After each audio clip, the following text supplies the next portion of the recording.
Aujourd'hui, nous allons nous intéresser à l'encadrement de radicaux entre deux nombres entiers.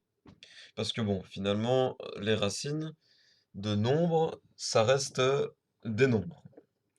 Maintenant, bon, ça correspond à des nombres décimaux, parfois finis, parfois pas. Mais lesquels? Eh ben, en les encadrant entre deux nombres entiers, il y a moyen de trouver leur valeur approximative. Vous allez très vite comprendre. Prenons par exemple ici racine de 6.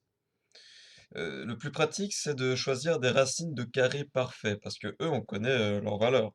On sait que ça donne des nombres entiers. Mais alors, racine de 6, ça se trouve entre quelle racine de carré parfait et quelle racine de carré parfait? Donc à sa gauche et à sa droite, plus petit et plus grand. Personnellement, je pense au carré parfait qui est 4, et donc finalement, racine de 6 se trouve entre racine de 4. Et le plus grand carré parfait à côté de 6, ce serait 9. Donc racine de 9. Au final, bon, bah, je vais quand même continuer et développer parce que là, on n'a pas encadré notre radical, notre racine carrée, enfin, dans des nombres entiers. On l'a pas encadré par des nombres entiers. Donc, ce qu'il nous faudrait, ce sont des nombres entiers, c'est-à-dire racine de 4. Eh bien, ça nous donne 2, plus petit que racine de 6, plus petit que racine de 9, c'est-à-dire 3. Donc voilà, en fait, racine de 6 c'est un nombre, et ben ça se trouve entre 2 et 3. Donc au final, racine de 6 c'est 2 virgule quelque chose.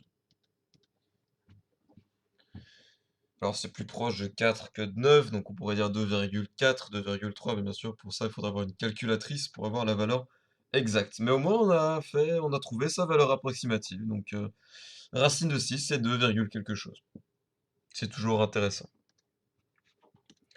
Alors maintenant, on peut s'intéresser à racine de 98. La même réflexion, on souhaite l'encadrer entre deux nombres entiers, eh bien, on va aller chercher des carrés parfaits, des racines de carrés parfaits.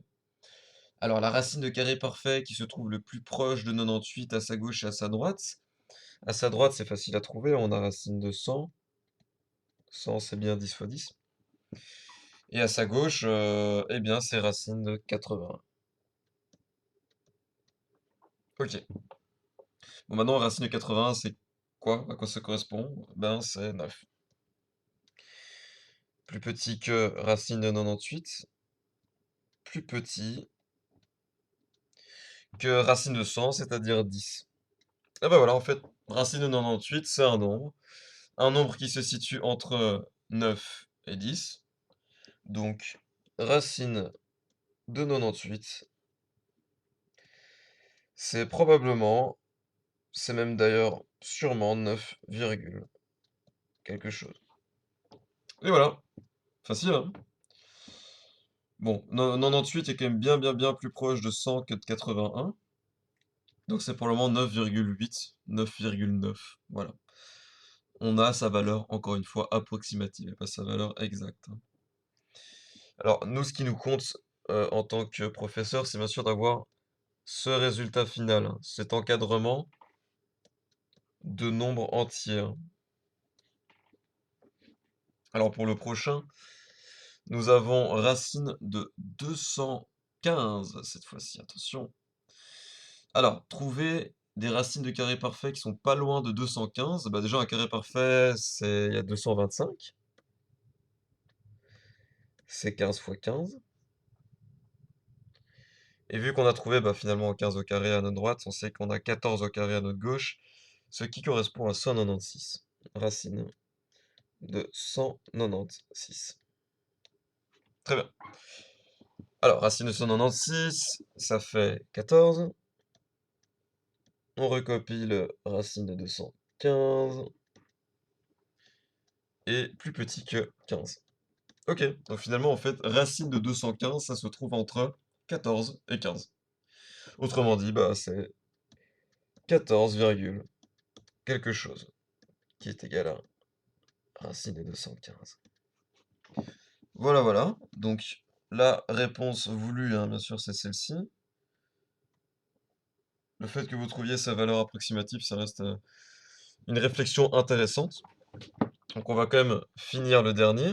Nous avons racine de 78. Alors quel est le carré parfait le plus proche? À la droite de 78, c'est bien 81. Donc racine de 81.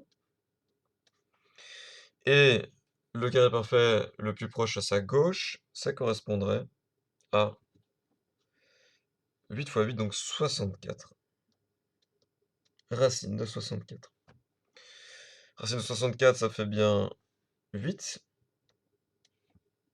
plus petit que racine de 78, plus petit que 9. Et voilà, nous avons trouvé encore une fois notre réponse. Nous savons que racine de 78, finalement, ça se trouve entre 8 et 9. Autrement dit, racine de 78, c'est 8, virgule quelque chose. Et voilà, ce sera tout pour l'encadrement des radicaux. Merci d'avoir écouté.